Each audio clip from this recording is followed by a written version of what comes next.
Right. Zen. Should we start with a breathing exercise? Yeah, please do. Go on then. How do you lead? I'll go. So, we're going to do a little breathing exercise. In through your nose, 3 seconds, and then let it go for 3 seconds. Again, in through your nose, out through your mouth. What is this to do? Just to calm us down, get us in a good space, good headspace. Yeah, we just need to relax because ultimately, Chelsea are back. Yeah, Chelsea are back, to be fair. We've got our Chelsea back. Do you Yeah. remember when they were singing that chant? I think that was 3 or 4 weeks ago. What? We've got our Chelsea back. We've got our Chelsea back. Yeah. No, it weren't 3 or 4 weeks ago. It was about 3 or 4 months about 2 ago. months ago, yeah. Yeah. Have we got our Chelsea back? We can speak about that in today's episode. I don't know. But it felt fucking good to win, didn't it? It did feel fucking good. Now, Thank I God was we got that I win. was predicting a 3-0 win over the Hammers. I don't know why you were so confident. I've got to be honest, though. I think that going in our favour massively was the fact that Paqueta wasn't back for that match. Yeah. Obviously, Jared Bowen was back, but that was his first one in 5 games. Now, He looked fucking good. He looked fucking good. He So did. imagine how good he would have looked without the ring rust. Danny Dyer's really been looking after him. Do you want to know? You know this, but the viewers might not know this. Should we give him a bit of trivia about Danny Dyer? Yeah, please do. There is a connection there with the Knights, isn't Who there? has Danny Dyer shagged in a movie? A familial relationship with you. My sister. People won't actually He's a believe legend, that. isn't he? People- Danny Dyer actually is class. Yeah, I no, actually he's- really rate him. He's he's made good some very stuff. good TV shows as well. What do you think the best of a Danny Dyer movie is? I know you're going to laugh at me, but I did love Football Factory. Yeah. I did love it. So my dad hates it when I do this, and he'll be fuming if he's watching this podcast. I will die on my sword in saying, and I shouldn't say this because it's bad, because obviously my dad was involved in helping make the film with the Football Factory and whatnot. His writing partner wrote the book, which it's actually based on. All my family are in the Football Factory, like literally my dad's in it, my sister's in it, all my family are in it, my brother's in it, and everything. But I do prefer The Business. Okay, that's fair enough because that is a classic film. The Business is That a is classic. so good. Who's the older guy? Ray Winston is in. No, is that The Tama Business? Hussein. Oh, Tama, yeah. Who was the Yeah. Millwall fan? Yeah, The who famous was the Millwall Millwall fan in Yeah, the Football yeah. Factory. Yeah, Yeah, yeah. just use all the same actors. But either way, the thing of it is basically Danny Dyer shagging a bird in the Football Factory, and she goes, "Hurry up, I'm starving." That's my sister. What There a you claim go. to fame. And it came out just as I was going into year 7 at high school. Yeah. So literally, I'd be like walking around high school and everyone going, "Hurry up, I'm starving." I got in so many fights because of that film. The fact that Danny Dyer is now, in his 50s and he's got a daughter that's in, like her late 20s, early 30s, makes me feel incredibly old. Yeah. That's scary. Yeah. That is That mad. is That really mad. scary. Danny When Dyer's did Football granddad. Factory- Danny Dyer's a granddad. Yeah, that's Matt. Or 3, I That's- think. Or 3 insane. kids, because I think she had a kid and then twins. That's insane. When did Football Factory come out? What year? The film? 2004. That is mental. That just shows you how old we are. Yeah. And by the way, bringing it back to West Ham, anyone that puts Green Street in the same conversation as Football Factory is a disgrace. Green Street is not anywhere near. And if we're going, by the way, we are going to talk about Chelsea, but let's just go with this. Yeah. If we're going football hooligan films, Yeah. Green Street for me don't even make like the top. It don't even make the top 4 or 5. I don't What's in think. the top 3 football hooligan films of all time? If we're going hooligan films, yeah, you don't yeah. include The Business. We're Yeah. going actual Yeah, hooligan hooligan films. films, about football. Yeah, okay. I'll go Football Factory number 1. Yeah. I will go ID number 2. Never seen that. ID's a fucking brilliant film. ID, Shadwell they follow. It's got loads of like well-known actors in it, but it's actually got Billy Mitchell. Basically, police go undercover in the firm. whatever. Oh, okay, It nice. follows a team called Shadwell. ID number 2. You'd go probably The Firm Yeah. number 3, not the remake, the old Yeah, Firm. yeah. Yeti when he smashes him with a The Firm number 3, and then I'm starting to struggle. What's even? I can't think of them anymore. I haven't seen ID. They're and the I'd top only seen 3 though, Firm aren't once. they? They're the Yeah. top 3. Then you pre-squeeze Green Street in there. Yeah. You pretty squeeze it in there. That's the worst accent that an actor has ever done in a film, I think. Oh, mate. Charlie Hunnam, bless him. Yeah. He's gone on to do a lot of good things, Charlie Hunnam. Yeah. Accents is not his specialty. No. And for fuck's sake, stop calling it fucking soccer. Yeah. It's called fucking football. Why was he Australian? Yeah. I don't know. But he was American, but his like But he is an East American. End accent came. But he is an American. What is he? He's a Geordie. Who? Charlie Hunnam? Charlie Hunnam is from Newcastle. No way. He is. He's English. Oh my god. He just can't do the accent. That's mad, isn't Yeah, it? it's really weird. I think he like lived in America, but he's not American. Yeah. That's mad. That's mad. Do you know The Gentleman? I love The Gentleman, but he's also his accent's shit in that as well. Yeah. Some actors are shit at doing accents. There's an old thing of Denzel Washington. He's doing a London accent in a film from the 80s or something, and it's awful. Oh well, he's Terrific. improved that because he's done some Shakespeare recently. He's done a very good English accent now. Yeah. Well, there you go. Anyway, let's West Ham. move on. Obviously, I done a West Ham review, but Yeah. you were in the stands. You were at the game. You I text was. me at half time, as you always do, and you said, That was a pile of shit. this is a pile of shit. Yeah. And I'd agree with you. It was so negative, wasn't it? That first half. That first so half, yeah. dire. Do you That know was what Danny it was? Dyer. Do you know what it was? Yeah. Right? There was a fragrance of Graham Potter in the air just from him being in the stadium, and it felt like we were back playing under fucking Graham Potter. Well, he didn't it? loved being back, didn't he? Did you see the press conference Fuck stuff that he Potter, did? by the way. Fuck him, right? I you said I was harsh on Potter. Yeah. Yeah? By the Agreed way, now? I think there's some context to that quote. I reckon he was saying that about sort of like the press room and like speaking to the press at Chelsea, Yeah. rather than being back at Chelsea. Give him context of what you're talking about. Well, there was a clip that obviously he didn't intend to go public and get out there, where he was saying that he doesn't miss being in the press room at Chelsea. Yeah. Well, he said, I don't miss being here. Yeah. And people interpreted it as, I don't miss being here at Stamford Bridge. Yeah. I think what he meant is, I don't miss being here in this press room. Yeah. Because he probably feels like, oh my God, the pressure and whatnot. But I'll tell you what, mate. Listen. Chelsea and West Ham, separate entities, completely different things. The eyeballs are different. The global support is different. And we will be speaking about global support and ticket resales and stuff like that in this episode, by the way. But what I will say is, yeah, all right, West Ham ain't Chelsea, yeah, but it's a level up from Brighton in terms of expectation, in terms of scrutiny, eyeballs, and let's have it right. They're European champions. They are. I think he'll do a good job there, actually. Do you know what was very weird? I couldn't believe the way he set them up. He set them up in a way that I didn't think was very Graham Potter-esque. The way he sort of did not five. Going for it? Well, 5 at the back. 5 at the back? It was definitely 5 at the back. For them. 5? Go on, what do you reckon, 10? I'd say 10. Yeah. 11 if you it was at include the least keeper. it was at least 9, yeah. He's bowing up there on his own, I and know that was it it. was. Kudus, by the way. Thank What you. a player he Thank is. you. Yeah, Oh, Kudus. Oh, the Yeah. player. Fuck me, he's a good player. No, he'll be all right. I mean, look, you got Kudus, you got Bowen, you got Paqueta. You've got a lot of talent in that team. The defence, I'm not quite sure about. I think Graham Potter will do all right.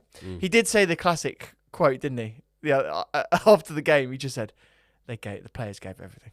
Yeah. The players gave everything. How many times have we heard the players gave everything? A lot. A lot. And when you're watching fucking Kai Havertz stroll about, it's like, he missed the city. Graham Potter's bingo card is an elite bingo card. Yeah. Like some of his quotes. Do you remember when he said, we're gonna fucking win it all? That was the cringiest thing ever. No, but he went like this. He went, we're gonna win it fucking all. No, he goes, we're going to fucking win the league. Do you know what that reminded me of? He was really trying to force out. Yeah. Do you know what it reminded me of? You know when she went when Simon's girlfriend wants him to talk dirty in the in-betweeners, and he doesn't know what to do, and he goes, "I'm gonna fuck your fucking fanny off." You twat." Graham Potter and Simon are very some similar. monetisation gone on the video. So I obviously touched on the match and my main takeaways from the match, which was Enzo Maresca, I think, did a brilliant job in dropping Robert Sanchez straight away. Did you hear about the cheer that got in the stadium? That was the loudest cheer. Bearing in mind we scored 2 goals, that was the loudest cheer of the entire day when Jorgensen's name got read out. Do you think, and obviously we're going into the world of hypotheticals here, but do you think that it could have got a bit toxic in the stadium Yeah. if Sanchez had have started that match. I Because think it would've gone me and you have massively so. spoke a few times about this, right? And we spoke on the kickoff about it. I spoke with Mathis and James Alcott the other day about this.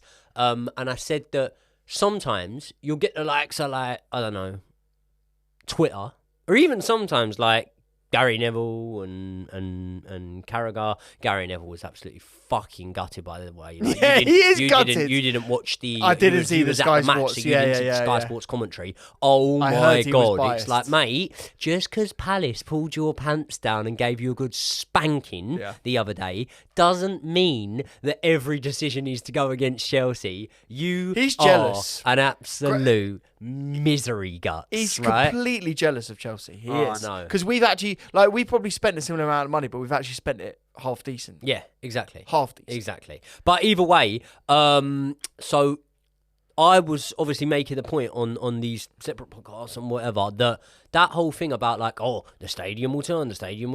They turned on Potter. And I made the point that the stadium never turned on Potter. Like, No. I was in the ground. Like, yeah, like, of course, we weren't happy with performances and whatnot. But it wasn't this I can't even say the word. Toxicity, right? It doesn't really exist to the extent that the internet tries to make out and some of the pundits try to make out. However, do you think it would have got a bit toxic had Sanchez have started? Well, you're talking about that word toxicity. It is toxic for Robert Sanchez.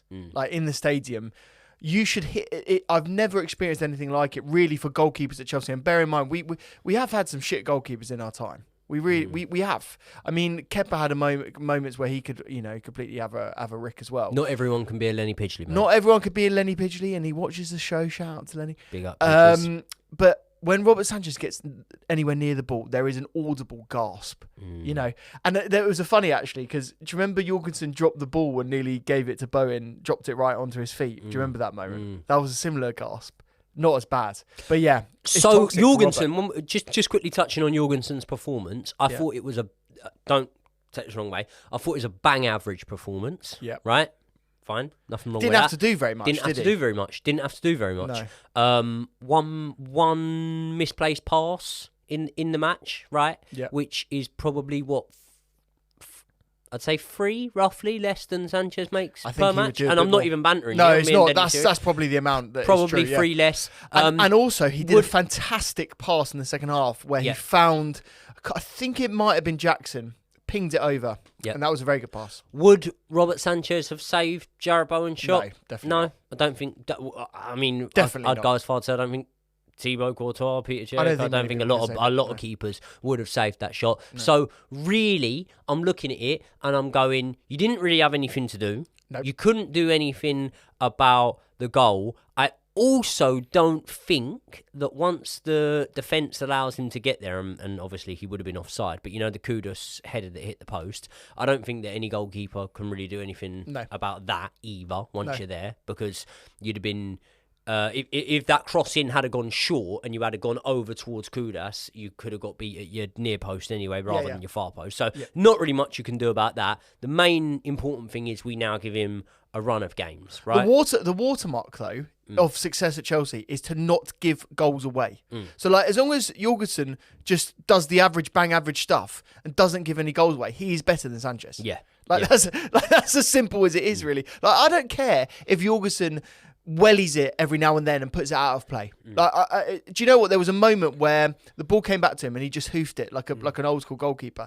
And actually, in the ground, everyone was quite happy with that and didn't mind the ball getting given away. Something that I learned during the game that I didn't touch on in my post-match review, and it was upon sort of watching it back.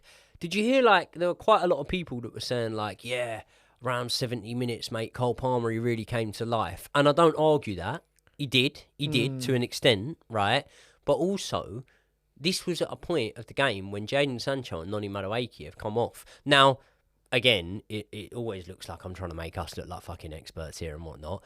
How many times in the past have we said that you kind of either start one or the other? And although one starts on the left and one starts on the right, I've always believed that you don't really go, and we're guilty of doing team sheets and having them both on, but you don't really go with Jadon Sancho and Noni Madueke, because although they do it in different ways, and Noni Madueke definitely has more output when it comes to actually getting a shot off at goal than Jadon Sancho does, they both kind of want to do the same thing. They want the ball to feet and they want to cut inside. Yeah. And when you've got two wingers that are constantly cutting inside, it narrows off the centre of the pitch. So although Cole Palmer did definitely, I don't want to say come to life, but did definitely start to look way more creative and you know, don't want to say more up to it, but, you know, he got better from that sort of hour mark onwards and whatnot. I would credit that also with the fact that you had Pedro Neto hugging the touchline, basically, and wanting the balls played down the line and being happy to go on the outside, and Nkunku over on the other side, and I believe it made more width in the middle. So do you think that that's something to be learnt from maybe the next game going forward? And obviously we are going to do a Brighton preview, that maybe if you're going to have one that does that, you need to look at Pedro Neto on the other side. I think Pedro Neto's performance was so exemplary and so good that he will have to get a run of games now. And also, I'm really glad you mentioned the cutting inside thing, because I think that's one of the biggest annoyances I have of Noni Madueke's game. And it's interesting. I think Noni's probably one of the most divisive players in our fan base right now. I think there are a lot of people that are like, you really need to back Noni and we need to get behind him because his output is fine and it's good. He's getting shots away. He does the right things. They like his mentality. They like that he's a bit arrogant, etc. Right? And I think I'm not in that camp. I'm in the other camp where I don't like it, all of those things. I don't like the arrogance. I don't like the selfishness. I think he holds onto the ball a bit longer. I don't think he loves a pass as much as, you know, wingers in the past have enjoyed. And I think that the ability that Pedro Neto has to go both inside and outside far outweighs Noni's sort of like explosive, Robin-esque shots. Do you know what I mean? Where he cuts in from the right-hand side and shoots. So I personally do think that Pedro Neto now should be given a good run of games. And I think he should be playing. The thing then is, I now don't know if we've got a left-wing solution. And I am slightly worried about that. They should have really been going... Sorry, just to interrupt you. In terms of a backup to Jadon Sancho. In terms of a starter to compete with Jadon Sancho. Right. Like, for me... So can I ask you, Sancho's form has been so poor. Is Nkunku not that man? I think Nkunku can be that man. I think what I worry about that, and the point that you just made there, is that I worry that Nkunku does want to drift inside. And you actually did see this with the performance that we saw. It was Cucurella that was going on the outside, and Nkunku was more in the middle. And that can work, but you need to then tweak the system. Cucurella can't then be an inverting fullback. He needs to bomb on. So is that the solution? It's brilliant that it's got into this, because this is what I want to speak about. Now, who was it that completely did Reece for pace? On the left-hand side. Do you remember? No, but it wasn't their in left. West Ham. In West Ham. Winger. Yeah, it was their central midfielder, I think. I can't remember his name. Oh, Soler. It was Soler. Solero, we call him. He done Reece for pace, right? Yeah. And I kind of, part of me goes, do you know what? Like, I think if Reece wanted to win that battle, he could. And this sounds really silly to say that.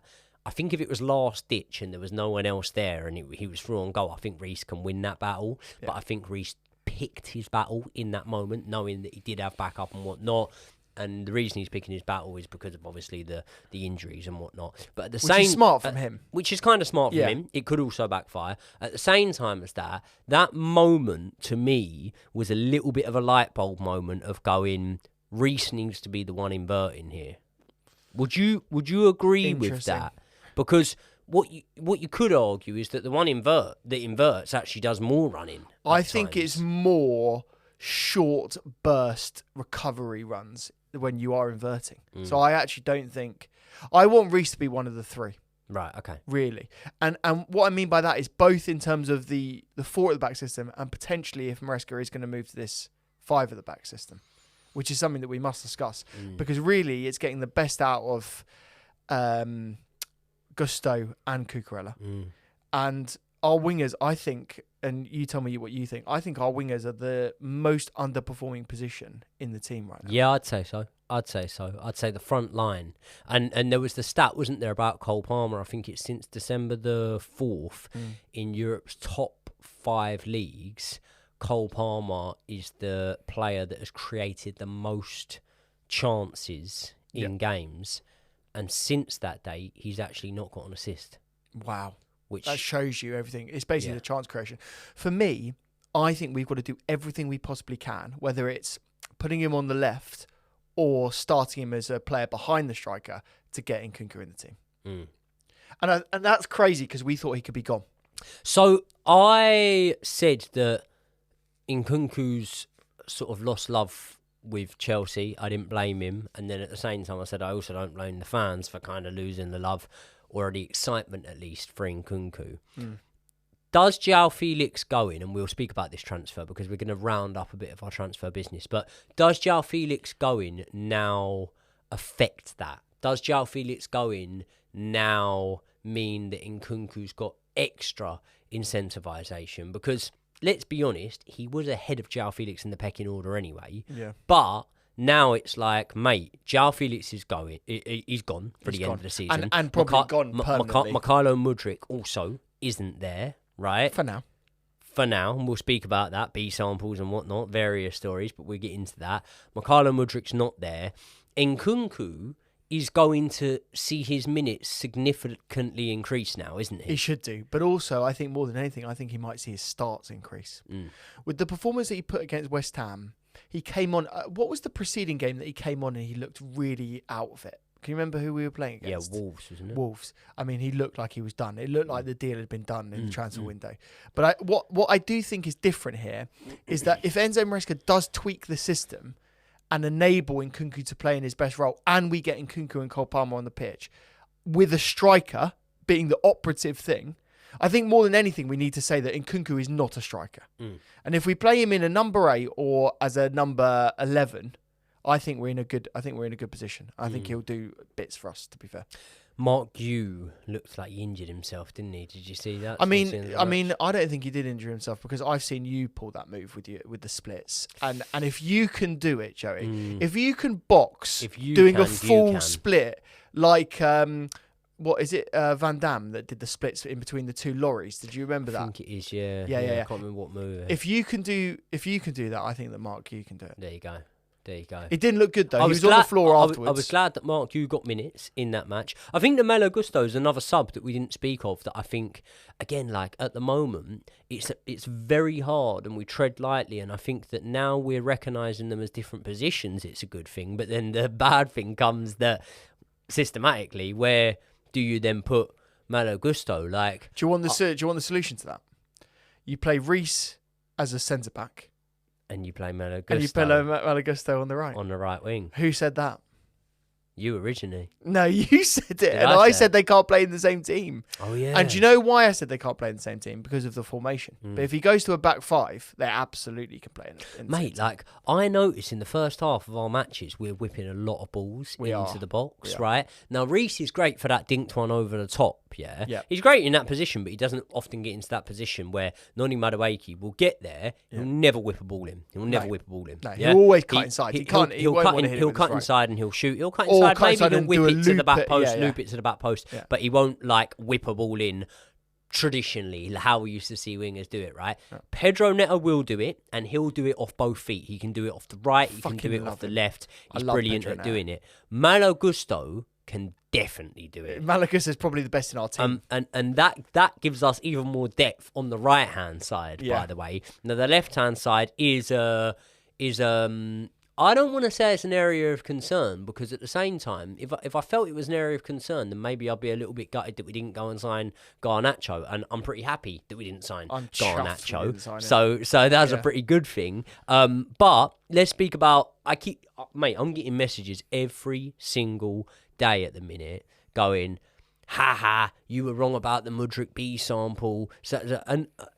To clarify, all I've ever done is give my opinion. I've never said definitively. You always say you hate him. Fuck off.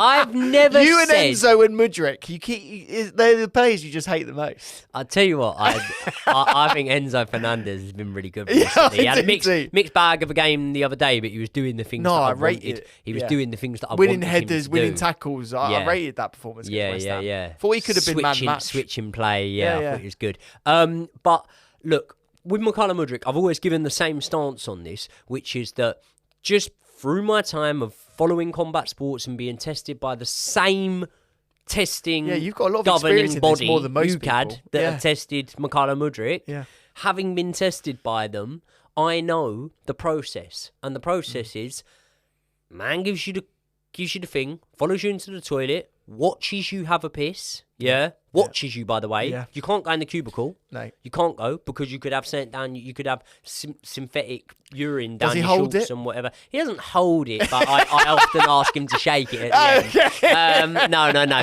He watches you have a piss. He literally does that. Then it goes into a cup. Once he's got his cup, he gives you 2 bags. You have to unseal each bag yourself. He can never touch it. You unseal each bag, you pour it in, then you pour it in the second 2 tubes like that. That's the A sample, that's the B sample. It came from the same cup with the same piss. You have to seal it. You have to put it in. You have to sign saying no one else touched this. So what I'm saying is, if an A sample comes back positive, it's certain that the B sample normally comes back positive in terms of it's like a 99.9% chance, yeah? So I'm not saying that it's beyond the realms of well, no, that's the wrong phrase to use. I'm not saying it's impossible. Yeah. But I am saying it's probably beyond the realms of possibility. Now, It's the only other thing I would say to that then is there is an alternative way. It could be contamination in the lab. No, it could be. It could be, right? But here's the thing. Recently, over the last week, I've been getting so many messages because there must have been some sort of report. I don't know whether you've seen it because I actually haven't. I know the story about this. Go. Shoot. So, you're going to laugh about this, but there is a meme account on Twitter that had divulged and found that Mykhailo Mudryk had passed the B sample. And this, I think, might have been a bit of a joke. And it's gone so viral that it's weaved its way into mainstream news. But it's come from a meme account. Right. It's not come from a journalist. Right. It's not come from anyone with any reputation. It's actually a rumour. So it's actually a meme. So as a friend, can you just do me a favour and ask these lot? Yeah. Stop. I actually don't want them to stop because I want them to put pressure on and get Mykhailo Mudryk back. Yeah. Can I ask you the question? Okay. So do it to someone that fucking is affiliated with Chelsea. I'm going to use this opportunity to make this very, very clear for you guys, right? And we're going to speak about tickets.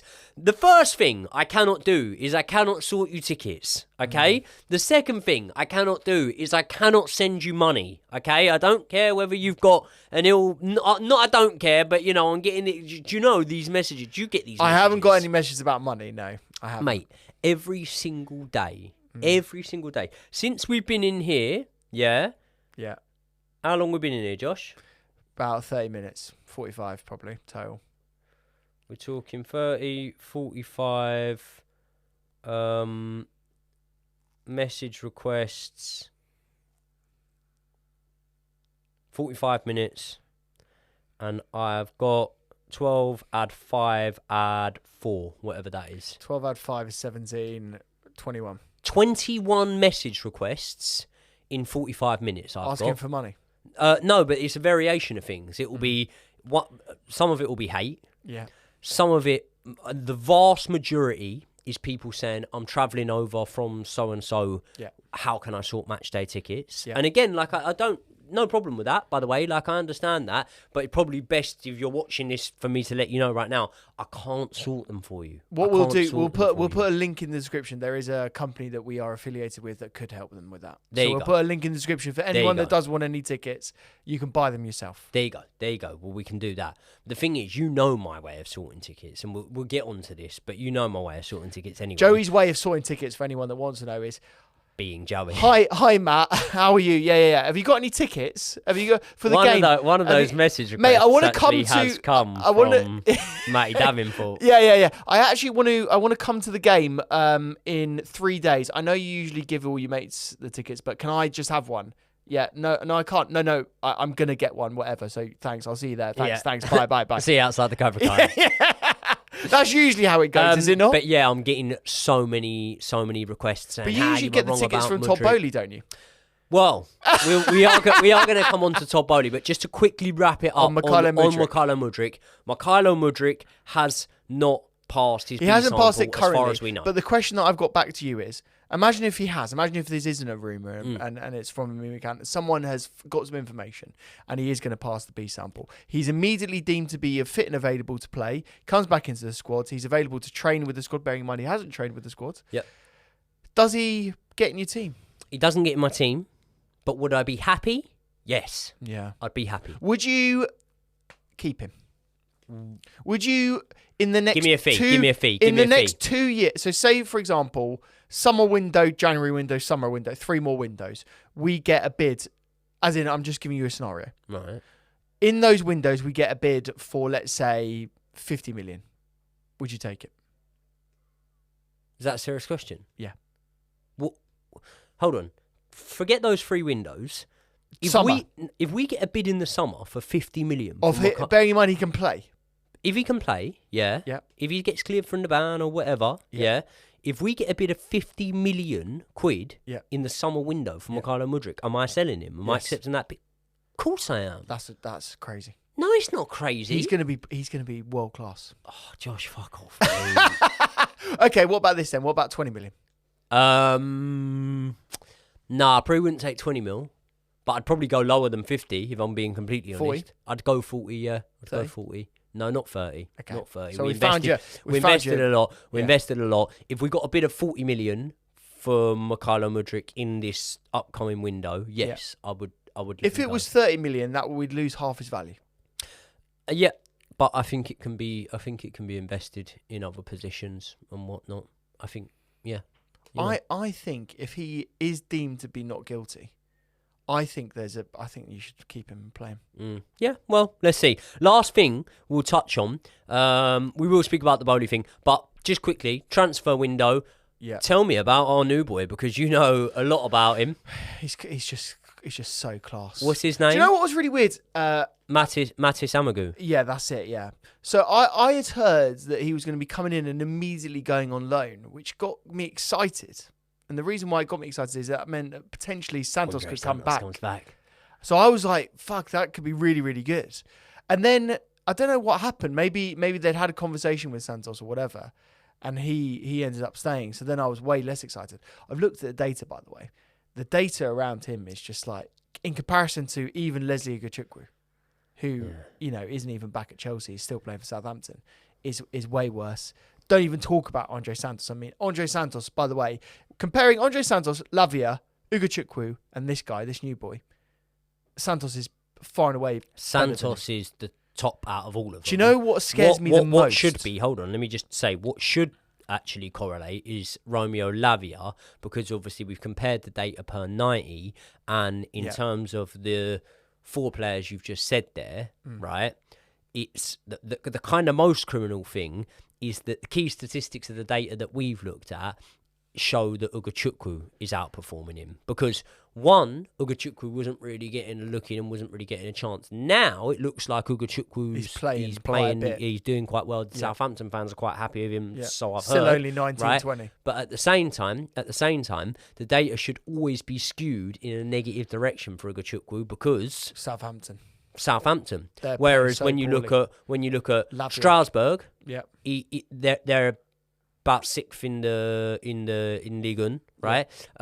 When you look at obviously Chelsea, we're floating between anything from 3rd to 6th, and we're on a bad run of form. But also Lavia's data would be good. What can you even look into Lavia's data? There you go. He's played about 3 games. And then Amougou, who I hope I'm pronounced him right, the new boy. Yeah. Obviously, his team are around 8th, I think. Sanetti, and I think they might even be worse than that. But yeah, like he's not playing in a top 5 team for sure. Highlights reels is all I've seen of him. He does look like he's got an explosive burst of pace. He does look quite good. The concerning thing that I'm seeing is he's going to come in, he's going to join the first team, he's going to be here this season, but next season we might consider loaning him to Strasbourg. Well, that's what they're briefing. The good news is that we're bringing Andre Santos back and he's going to be integrated into the team and blah, blah, blah, blah, blah.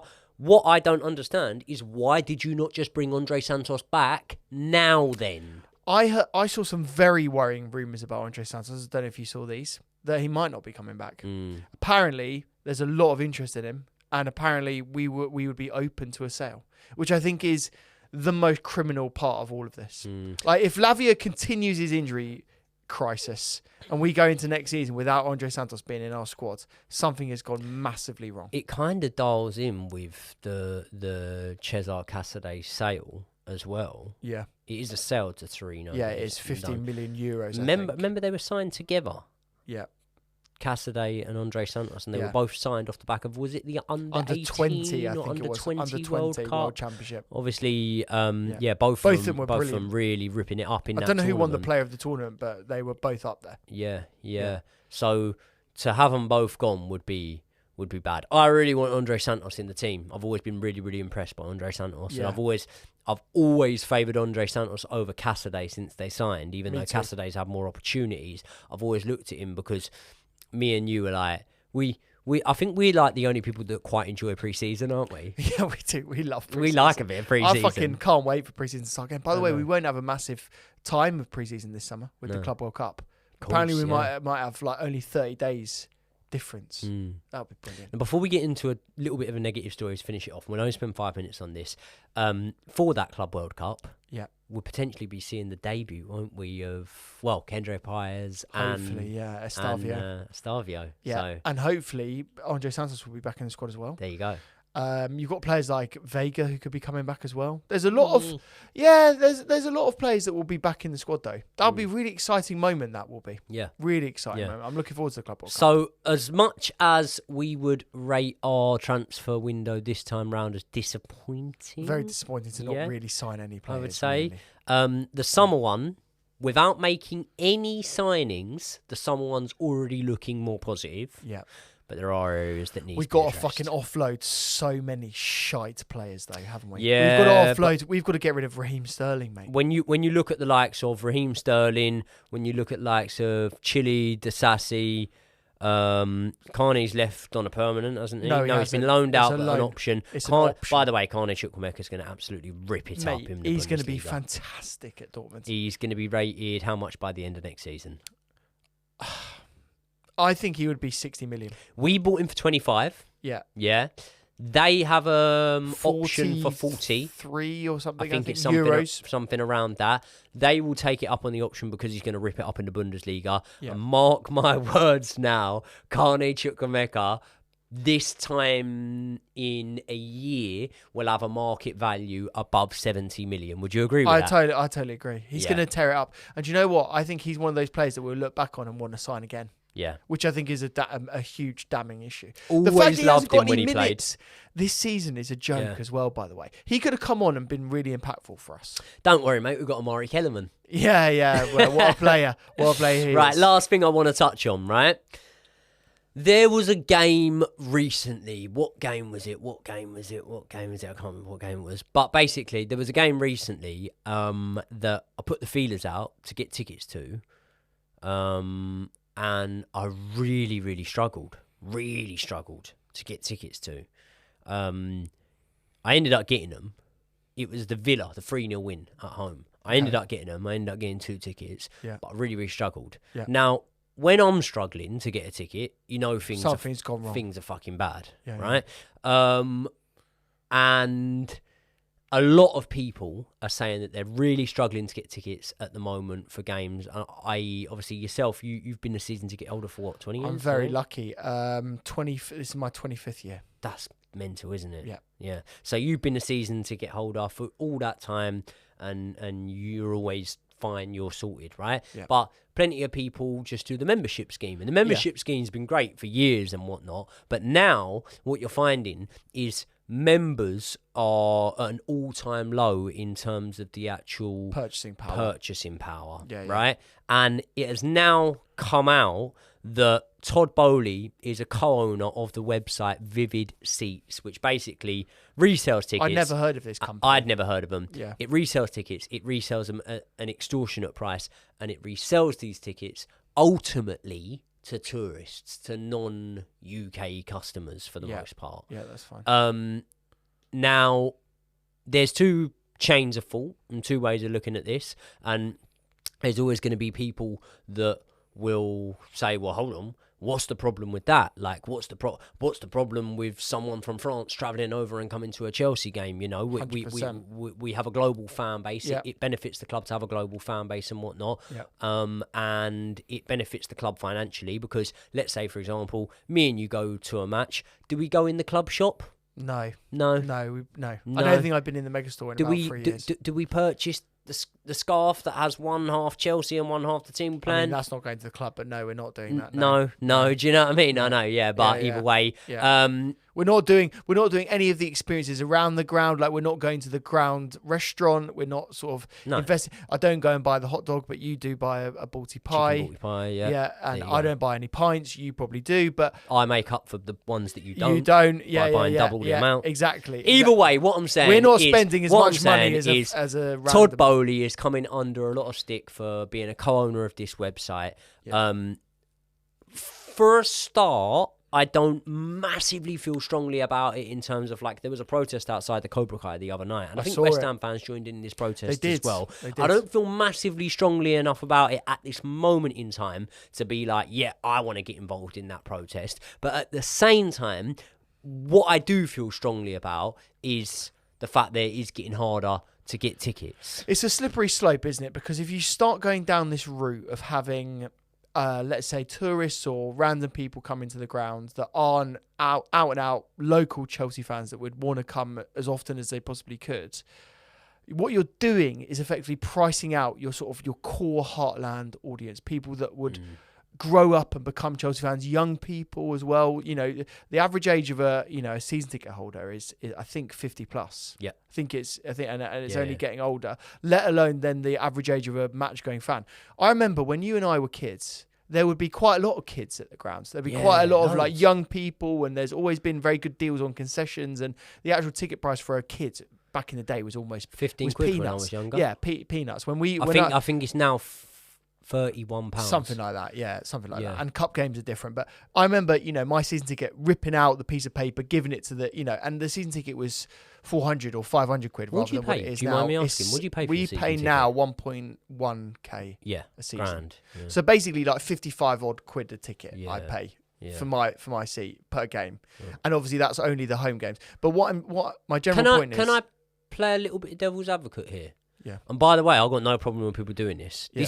This is a discussion. Like, I think, can we agree that we don't really feel strongly either way about it just yet, but I don't like the direction it's going in, is what I can say. The other caveat I would say is, I think there is a lot of negativity about tourists coming to football matches, and that they don't have the same value as a UK based fan. Well, let me give you tourists absolutely have a huge value.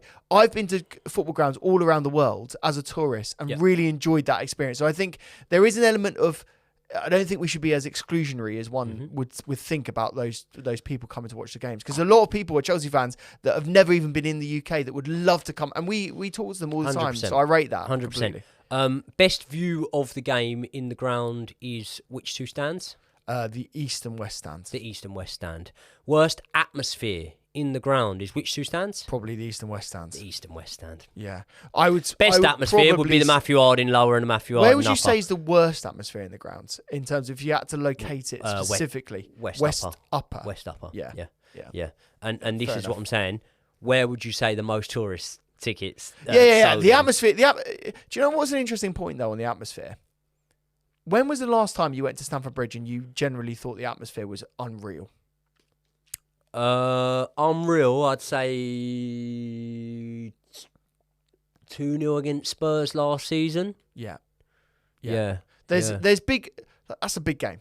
Yeah. Like, I go all the time. I go every game, right? I was in the shed for that. And I have to say, we've not had that sort of like electric buzz. And there's so many components to that. Like, the performances have been shit. There's a lot of stuff going on. We haven't got the new stadium, which I think is a key thing to discuss, by the way. And that could nip this in the bud. And this is the ultimate solution. 44,000 or whatever. This is the ultimate thing. If you build a bigger stadium, and for everyone that's now poo-pooing the idea of moving to Earls Court, this is my big thing that you must consider, is that if you want a bigger stadium and you want to get to games and you want cheaper ticket prices, Earl's Court might be the fucking route to go. But don't guarantee they'll be cheaper because they might not. That's be. true. Now, my last thing I'd say to caveat that, and I'm a beneficiary of this, so I'm not complaining about it at all, is we all know I'm not a season ticket holder. I'm not a member. But I go 20 match I want, don't I? Yeah. And how's that? Well, you're very lucky to get that opportunity, aren't you? No, but if we just be honest with them, how do I get that opportunity? Through friends. Through friends? Yeah. Just texting people, mate, can I have your ticket? Anyone going away with their family? So what's your point? What's your point on that? Well, they're reselling. They are reselling it to you. They're resale tickets. Do you know what I mean? Now, more often than not, if it comes through, I don't know, fucking Matty Dav or someone like that, more often than not, face value. Do you know what I mean? I would say 80% of the time I'm paying it at face value. Doesn't really matter either way to the club. But it doesn't matter to the club. But what I am saying is sometimes I'm paying 55s sometimes I'm paying 65s for £50 tickets is what I'm saying. Yeah. Or even sometimes in the Matthew Arden lower, £45 tickets and I'll pay 60. Yeah. Well, that's fucking lucky because there's a lot of people paying way more than that. And the website it's Vivid Seats is huge. Like we're talking like 3 or 4 times the face value of the ticket, aren't we? There you go. Even more. But I'm just opening the eyes up to those that watch us that don't attend matches. That this thing, and it's being made a huge thing about what Todd Boehly's involved in here.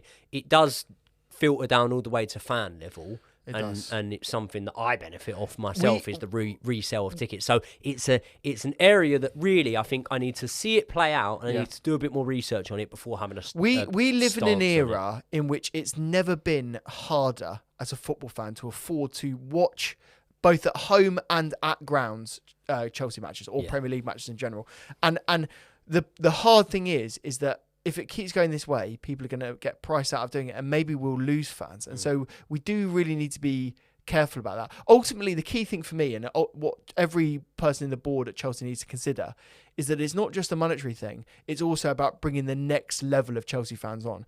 And like when I'm thinking about it now, hopefully, touch wood, God willing, one day I'll have a son that I can bring to the game. And I'm really worried about it's going to be fucking really difficult and expensive to get the next level, the next rung on, and that's a difficult position to be in, isn't it? My little girl already knows a few of the chants. There you go. She's only really good at one of them. Has she been to the ground before? No, she's too young. Well, what's the age? What's the age where you can bring kids happily to the ground? Do you think? How old were you when you did your first game? 6. Yeah, I was about 6 or 7. Yeah. I did the 99 cup final. Was 97 was my first game. I was 5. My first. Oh no, I was older. My first game was 2001 season. Yeah. And I am. You were 6. I'm August, so I'm like starting. Okay, yeah. In fact, I'm August 12th, which usually every 2 or 3 years means the opening day at the Premier League is usually on my birthday. Your birthday, yeah. However, Chelsea don't normally play because we don't normally play on the opening day. We normally play on the Sunday, don't we? Yeah, so annoying. So it was away because we normally get a big match on the first game of the season or whatnot, like the Liverpool game. But this is either the way, thing. What I'd have been about 6 or 7. Yeah, what I would say to round this point up is, if you do get to the ground, just savour that, because whether you're flying from America, whether you're flying from France, or whether you live down the road in Wandsworth or whatever, right? Yeah. Getting to that Stamford Bridge is a huge privilege, and I feel incredibly lucky to have. And with the modernisation of football, new grounds being built and whatnot, trust me, they do not make them like Stamford Bridge anymore. No, they do not. I went to Nottingham Forest away either last season or the season before, and I was like, oh, fuck me, this is I like this. Do you know what I mean? This is old I have to school. say, right, the West Ham fans were louder in Stamford Bridge last night than they would be in their own stadium because that stadium is so cavernous. Yeah, night before last because that stadium is so cavernous. Yeah, there you go. There you go. Right, people, we're going to record our Brighton preview. But as always, please do me a massive favour. If you're not already, subscribe to the channel, smash a like on this. And Joey and Josh is linked in the description. We have got bangers after bangers coming out off of that channel. So show it some love. I will see you all in the next one.